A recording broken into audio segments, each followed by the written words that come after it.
بالله من الشيطان الرجيم. بسم الله الرحمن الرحيم. ومن الناس من يعجبك قوله في الحياة الدنيا ويشهد الله على ما في قلبه وهو ألد الخصام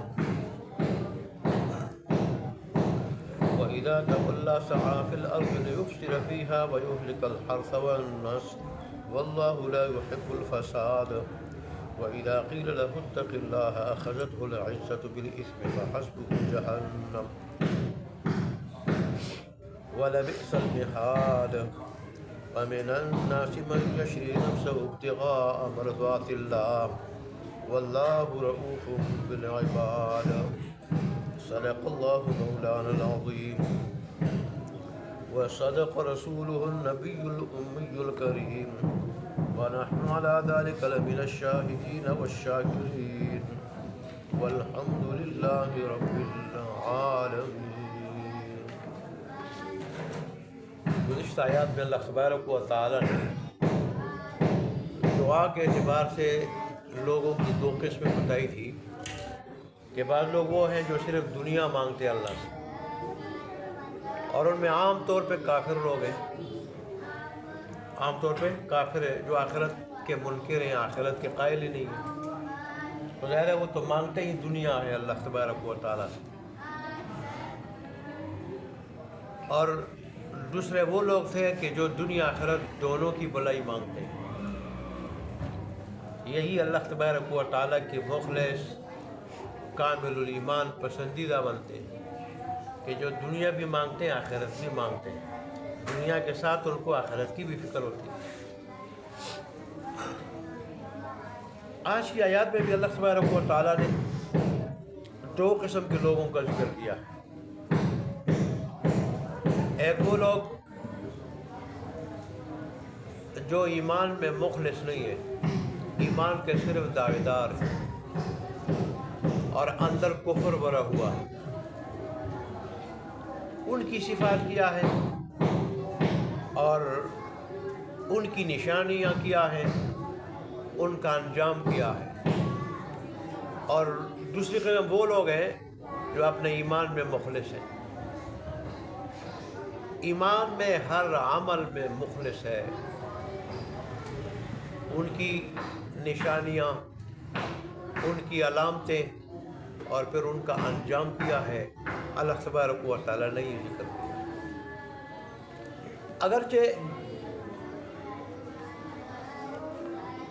آیات کا شان نزول خاص واقعہ ہے، لیکن قربان جاؤں قرآن کے انداز بیان پہ کہ اللہ جب کسی واقعے کا کوئی حکم ذکر کرتا ہے تو ایسے عام ذکر کرتا ہے کہ اس جیسے سارے کے سارے واقعات کا حکم اس میں آ جاتا ہے. کسی آدمی کے بارے میں اللہ آیات اتارتا ہے تو ان آیات کا عموم ایسا ہوتا ہے کہ اس عموم میں سارے کے سارے اس قسم کے لوگوں کا حکم آ جاتا. تو پہلی قسم کے لوگ منافق، اگرچہ وہاں یہ آیات نازل ہوئی ہے خاص منافق کے بارے میں، لیکن قرآن مجید کا جو انداز بیان ہے وہ عام ہے. اس میں سارے کے سارے اس قسم کے لوگ آ جاتے ہیں. اور ظاہر منافق جتنے بھی تھے سب کی صفات اور سب کی عادات ایسی ہی تھی.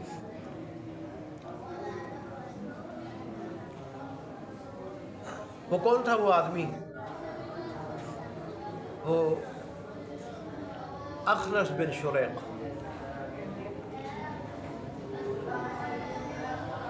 یہ رسول اللہ صلی اللہ علیہ وآلہ وسلم کی مجلس میں جب آتا تو رسول اللہ صلی اللہ علیہ وسلم کا بڑا محب اپنے آپ کو ظاہر کرتا اور بڑا مخلص، بڑا ہمدرد، بڑی محبت کرنے والا. اور یہاں تک کہ یہ کہتا تھا کہ آپ کی ہر بات پہ میں جان دینے کے لیے تیار ہوں.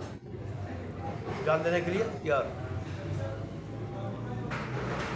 باتیں بھی بڑی فصاحت اور بلاغت والی، بڑی دانشمندی والی کرتا تھا، جن سے عام طور پر انسان متاثر ہو جاتا ہے. لیکن یہ بدبخت تھا ایسا کہ جب رسول اللہ صلی اللہ علیہ وسلم کے پاس سے نکل جاتا تو اس کا کام ہوتا تھا اندر رسول اللہ صلی اللہ علیہ وسلم اور مسلمانوں کا انتہائی بغض لیا ہوا تھا، اندر حسد، بغض، دشمنی، کٹر مخالف تھا یہ. تو جب یہ نکلتا تھا رسول اللہ کی مجلس سے تو پھر رسول اللہ صلی اللہ علیہ وسلم اور مسلمانوں کے خلاف منصوبے بناتا تھا. ایسے منصوبے بناتا تھا اور ایسے اس کے کارنامے تھے جس سے مسلمانوں کو جانی مالی نقصان.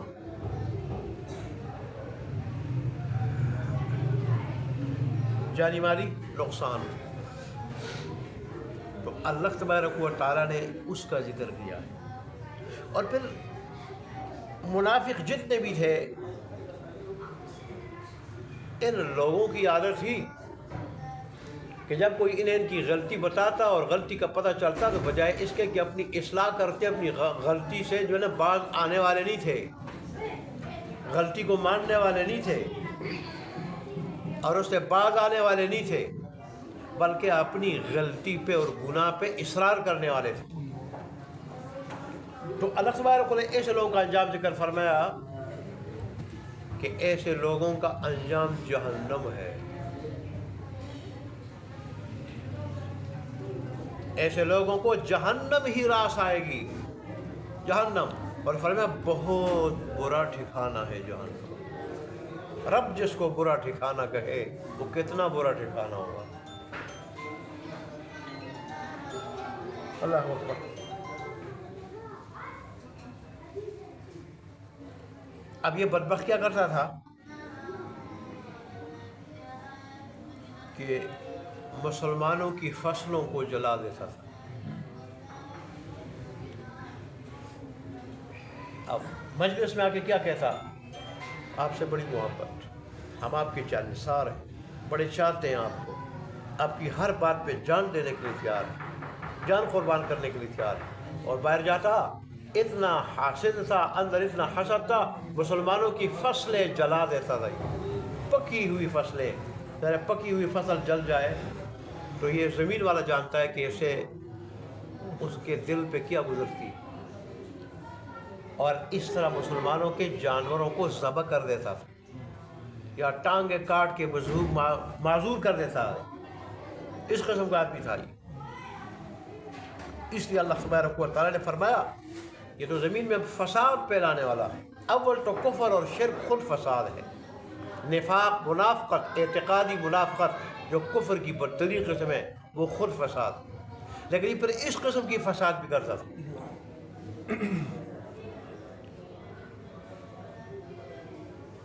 یہ منافق یہ تو مکے کے کافروں کو بھی ابھارتے تھے، مکے کے کافروں کو ابھارتے تھے اور ایک دوسرے کو بھی ابھارتے تھے مسلمانوں کے خلاف. اور اس طرح جو ہے فساد برپا کرنا چاہتے تھے. اللہ تبارک و تعالیٰ نے فرمایا کہ میں فساد اور فسادیوں کو پسند نہیں کرتا. مجھے نفرت ہے فساد سے اور فسادیوں سے. اور یہی وجہ ہے کہ ان کا ٹھکانہ جہنم ہے جو انتہائی بری جگہ ہے.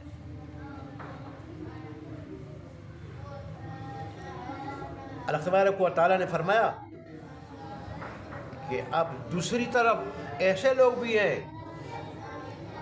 کہ جو اللہ تبارک و تعالیٰ کی رضا حاصل کرنے کے لیے اللہ کی رضا کی تلاش میں اپنے آپ کو بیچ دیتے ہیں. اس کے مشتاق تو بہت سارے صحابہ ہیں اور خاص کر مکی دور کے صحابہ بہت سارے، جیسے حضرت عمار، ان کی والدہ حضرت سمیہ رضی اللہ تعالیٰ عنہ، جن کو ابو جہل نے بدبخت نے اونٹ سے باندھ کے، 2 اونٹوں سے باندھ کے، ایک ٹانگ ایک اونٹ سے اور دوسری ٹانگ دوسرے اونٹ سے باندھ کے اونٹوں کو مخالف سمتوں میں چلایا. اور اس طرح بے دردی کے ساتھ جو ہے نا وہ ان کو شہید کیا۔ ان کے والد حضرت یاسر کو بھی شہید کیا گیا، والدہ کو بھی اس طرح شہید کیا گیا، اور خود رہتا ہے عمار انہوں نے بھی بڑی مصیبتیں جھیلی، بڑی مصیبتیں، جیسے حضرت بلال رضی اللہ عنہ۔ لیکن اس آیت میں خاص کر جس کی طرف اشارہ ہے اور جس کے بارے میں آیت نازل ہوئی ہے وہ حضرت صہیب رومی رضی اللہ عنہ۔ جب یہ مدینہ کی طرف ہجرت کرنے لگے تو کفار قریش اس کے راستے میں کھڑے ہو گئے اور ان کا راستہ روکا۔ انہوں نے ترکش سے تیر نکالے اور کہنے لگے کہ تم جانتے ہو کہ میں کتنا بڑا تیر انداز ہوں اور میرا تیر خطا نہیں جاتا ہے، کوئی تیر بھی اشارے سے خطا نہیں جاتا، تو جب تک میرے اس ترکش میں ایک بھی تیر ہوگا میں تم سے جو ہے نا وہ لڑتا رہوں گا، تم مجھے اس وقت تک نہیں پکڑ سکتے ہو اور نہ میرا راستہ روک سکتے ہو، اور جب تیر ختم ہو جائیں گے تو پھر میرے پاس تلوار ہوگی اور میں آخر دم تک تمہارے ساتھ لڑتا رہوں، کہ میرا راستہ جو ہے مت روکو۔ ہاں میں تمہارے فائدے کی ایک بات بتاتا ہوں جس میں تمہیں فائدہ ہے، تمہارا نفع ہے، وہ یہ ہے کہ مکہ میں فلانی جگہ میں میرا مال پڑا ہوا ہے، وہ مال تم لے لو، وہ مال تم لے لو اور میرا راستہ چھوڑ دو۔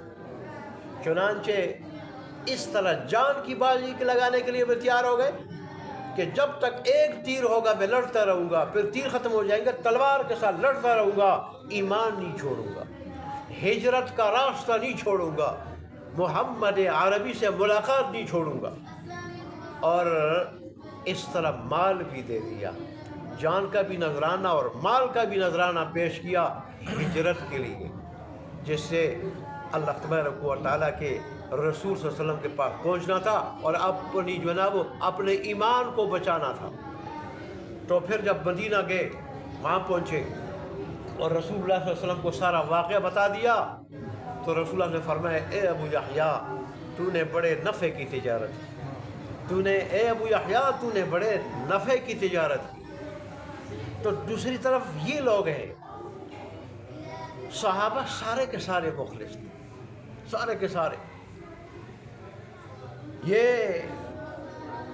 لوگ تھے جو اللہ کی رضا کے لیے اور اللہ تبارک و تعالیٰ کی رضا کی تلاش میں اپنے آپ کو اپنے مال کو بیچنے والے تھے کہ ہمیں اللہ کی رضا مل جائے اور اللہ تبارک و تعالیٰ کی رضا کا مظہر جنت مل جائے۔ تو اللہ تبارک و تعالیٰ نے ان لوگوں کی تعریف جگہ جگہ قرآن میں فرمائی۔ آج کل مسلمانوں میں اگرچہ اعتقادی منافق تو نہیں لیکن عملی منافق مسلمانوں کی اکثریت ہے، کیونکہ کام وہ منافقوں والے کام، اگرچہ ایمان ہے، قرآن پہ ایمان ہے، دین پہ ایمان ہے، اس لیے اعتقادی منافق نہیں، مسلمان ہے، لیکن عملی منافق کے عمل منافقوں والا، ظاہر باطن میں قول اور فعل میں تضاد، اور یہ اعتقادی منافق کی نشانیاں ہیں کہ اس کے قول اور فعل میں تضاد ہوتا تھا۔ رسول اللہ کے سامنے کیا کہتے تھے، کرتے کیا تھے، اندر کیا ہوتا تھا اور ظاہر کیا کرتے تھے، تو یہ تو منافقوں کی نشانیاں تھیں، اور اللہ اور اس کے رسول نے اس لیے ظاہر فرمائی کہ مسلمانوں میں یہ نہ ہو۔ ظاہر اس وقت کے مسلمان تو صحابہ تھے، وہ تو ایسے سچے پکے مخلص مسلمان تھے کہ فرشتے ان پہ رشک کھاتے تھے، فرشتے ان کی عبادت دیکھنے کے لیے آتے تھے، ان کی تلاوت سننے کے لیے اترتے تھے، وہ تو ایسے تھے، اور اللہ تبارک و تعالیٰ ان کی تلاوت کی وجہ سے، ان کی عبادت کی وجہ سے، ان کی قربانیوں کی وجہ سے اتنا خوش ہو جاتا تھا کہ اللہ تبارک و تعالیٰ ان چیزوں کو قرآن بنا کے نازل کرتا تھا، قرآن ان کی تعریف کرتا تھا، دین اسلام کے لیے ان کی جانی اور مالی قربانیوں کی قرآن تعریف کرتا تھا۔ وہ تو ایسے لوگ تھے، لیکن آج کل اب دیکھیں ہمارے حکمران ہیں تو ان کے دعوے کیا ہے. اب سیرت کی کانفرنس رکھ دیں گے اور کہہ دیں گے ہمارے حکمران بھی، وزیر اعظم بھی، صدر بھی، وزیر بھی، وزراء سارے کہہ دیں گے کہ ہماری دونوں جہانوں کی کامیابی رسول اللہ کی سیرت میں ہے، لیکن سیرت اپناتے نہیں.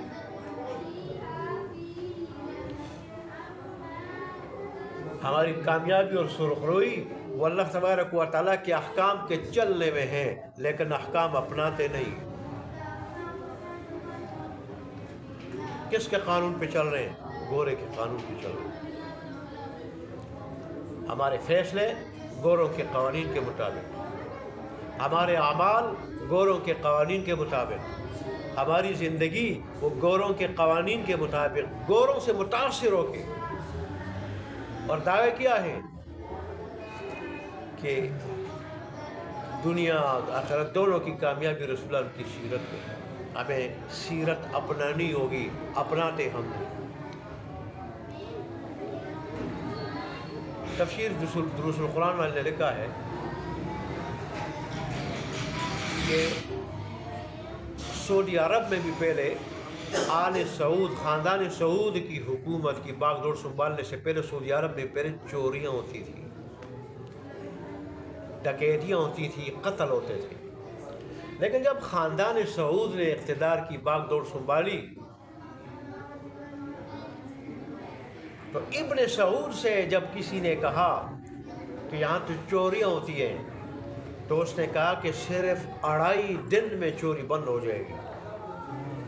صرف 2.5 دن میں، 2.5 ہفتے نہیں، 2.5 مہینے نہیں، 2.5 سال نہیں، 2.5 دن میں چوری بند ہو جائے گی.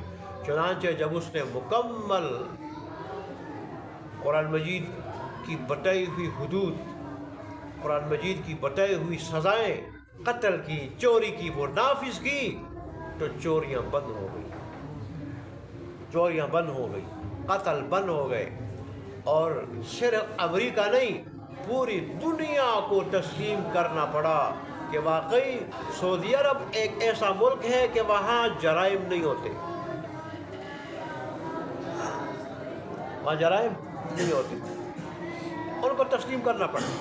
کس کی وجہ سے؟ انہوں نے حدود اللہ کو نافذ کیا. تو اللہ تبارک و تعالیٰ کا بھیجا ہوا قانون یہ اس کا بنایا ہوا اور اس کا بھیجا ہوا ہے.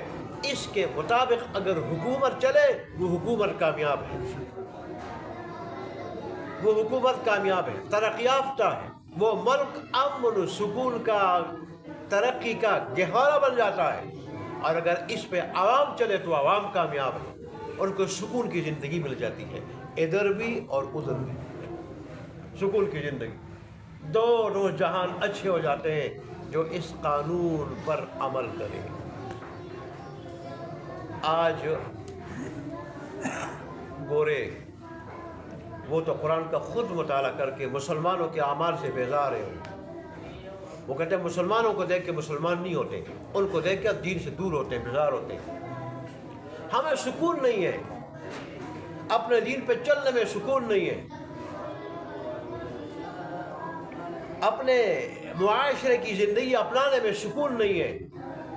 تو آخر ہم نے قرآن کا مطالعہ شروع کیا کہ بائبل کو تو ہم نے دیکھ لیا، اپنے بڑوں کو، اپنے وہ اسکالروں کو تو ہم نے سن لیا، قرآن دیکھو یہ کیا کہتا ہے. قرآن کا جب ہم نے مطالعہ شروع کیا ہمیں سکون ملا. سکون ملا تو اس قرآن کے مطالعے کے بعد ہم اس نتیجے پہ پہنچے کہ یہ حق کتاب ہے، یہ حق کتاب ہے. یہ سچی کتاب ہے. ہم مسلمان ہو گئے، ہم مسلمان ہو گئے. جو ادھر ایک گورے کے بارے میں آیا تھا کہ مجھے مکہ میں سکون ملتا ہے، اپنے ملک میں، فضل نے امریکہ کا تھا، انگلینڈ کا تھا، اپنے ملک میں بڑے سے بڑے محل میں، ہوٹل میں رہتے ہوئے مجھے سکون نہیں ملتا، اور یہاں جب مسجد حرام میں میں فرش پہ بیٹھتا ہوں مجھے سکون ملتا.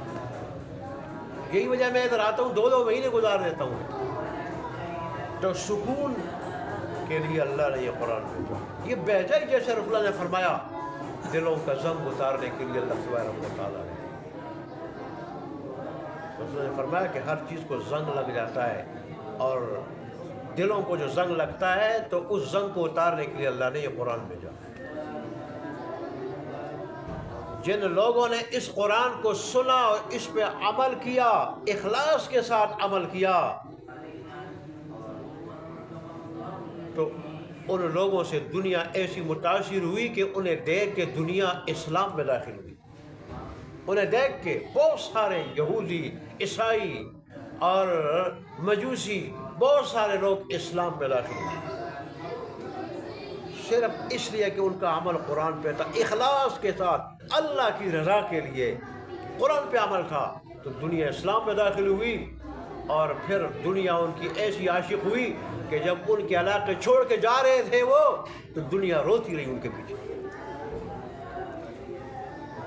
اور ایک ہم ہیں، آج ہمارے حکمران ہیں، ہم ہیں، ہم نے اس پہ عمل چھوڑ دیا تو دنیا ہم سے نفرت کر رہی ہے، شک کی نگاہ سے ہمیں دیکھا جاتا ہے۔ اللہ تبارک و تعالیٰ ہمیں عمل کی توفیق عطا فرمائے۔ اللہ نے یہاں ان آیات میں دونوں کو جو انجام ذکر کیا ہے کہ منافقین کا انجام، جو ایمان میں مخلص نہیں ان کا انجام، جو ایمان والے نہیں ہیں ان کا انجام، اور جو ایمان والے ہیں اور ایمان میں مخلص ہیں ان کا انجام اللہ نے اس لیے ذکر کیا ہے کہ ایسے لوگ دنیا آخرت دونوں میں مزوں میں ہوتے ہیں۔ دنیا میں جہاں اللہ تبارک و تعالیٰ کے ہاں ان کا مقام ہونے کی وجہ سے اللہ ان کے دلوں کو سکون سے بھر دیتا ہے، اور اللہ خیر کے فیصلے کرتے ہیں ان کے حق میں، وہاں لوگ بھی ان کے عاشق ہو کے، ان کے غلام بن کے اور ان کی خدمت کر کے جو ہے، ان کے خادم بن کے جو ہے نا، وہ لوگ ان کے قدموں میں آتے ہیں، اور آخرت میں بھی اللہ تبارک ان کو اپنی رضا، اپنا دیدار اور جنت نصیب کریں گے۔ تو ہمیں اللہ اس کے ذریعے دعوت دے رہا ہے کہ ہم مخلص مسلمان بن جائیں۔ دعا کریں اللہ ہمیں مخلص مسلمان بنا دے۔ اب دیکھیں ترجمہ جی، وَمِنَ النَّاسِ، اور لوگوں میں سے بعض وہ ہے، ٹھیک، وَمِنَ النَّاسِ، اور لوگوں میں سے بعض من وہ ہے کہ جو يُعْجِبُكَ قَوْلُهُ فِي الْحَيَاةِ الدُّنْيَا، تعجب میں ڈالتی ہیں اس کی باتیں آپ کو دنیاوی زندگی کے بارے میں، دنیاوی زندگی کے بارے میں، یا دنیاوی زندگی میں ان کی باتیں آپ کو تعجب میں ڈالتی ہیں، آپ کو پسند آتی ہیں ان کی باتیں دنیاوی زندگی میں۔ وہ تو اللہ کو پتہ ہے کہ اصل میں ان لوگ کون ہیں، ان کی اصل کیا ہے، اور آخرت میں ان کا کیا مقام ہے۔ آخرت میں جب ان کا انجام آپ دیکھیں گے تو پھر پتہ چلے گا کہ یہ تو انتہائی برے خبیث لوگ تھے۔ لیکن دنیا کی زندگی میں آپ ان کی باتوں کو دیکھ کے اور ان کی قسموں کو دیکھ کے، قسموں کو جو قسم کھاتے ہیں، جیسے دوسرا قرآن میں آتا ہے اپنی قسموں کو ڈھال بناتے ہیں، ڈھال ہے، وَيُشْهِدُ اللَّهَ عَلَى مَا فِي قَلْبِهِ، اور اللہ کو گواہ بناتے اس چیز پہ جو ان کے دل میں، کہ ہمارے دل میں کیا ہے، آپ کی محبت ہے، آپ کی محبت ہے، ہمارے دل میں کیا ہے، ایمان ہے، ہم ایمان میں کیا ہے، مخلص ہے، یعنی قسمیں کھا کے رسول اللہ صلی اللہ علیہ وسلم کو تسلی دیتے، اطمینان دلاتے کہ ہم کیا ہیں، کہ آپ یقین کر لیں ہم سچے پکے مخلص اور آپ کے محب مسلمان ہیں۔ وَهُوَ أَلَدُّ الْخِصَامِ، حالانکہ وہ دشمنوں میں سب سے بڑھ کر کٹر دشمن ہے تمہارے، حالانکہ وہ سب سے بڑے جھگڑالو ہیں، سب سے بڑے جھگڑالو ہیں۔ وَإِذَا تَوَلَّىٰ، اور جب یہاں سے اٹھ کے واپس جاتے ہیں، آپ کے پاس سے، سعیٰ فِی الْأَرْضِ، تو زمین میں دوڑ دھوپ کرتے ہیں، کیوں، لِیُفْسِدَ فِیہَا، تاکہ اس میں فساد کرے، زمین میں فساد کرے۔ فساد کی شکل کیا ہے، وَيُهْلِكُ، یہ فساد کا لفظ تو عام بھی ہے کہ اس میں ہر قسم کا فساد آ گیا، مسلمانوں کے خلاف منصوبے، لوگوں کو ابھارنا، اور پھر آگے خاص فساد، وَيُهْلِكَ الْحَرْثَ وَالنَّسْلَ، اور ہلاک کرتے ہیں فصلوں کو اور نسل کو۔ وَاللَّهُ لَا يُحِبُّ الْفَسَادَ، اور اللہ تبارک و تعالیٰ فساد کو پسند نہیں کرتا۔ وَإِذَا قِيلَ لَهُ اتَّقِ اللَّهَ، اور جب ان سے کہا جاتا ہے کہ اللہ سے ڈر، اللہ سے ڈرو، أَخَذَتْهُ الْعِزَّةُ بِالْإِثْمِ،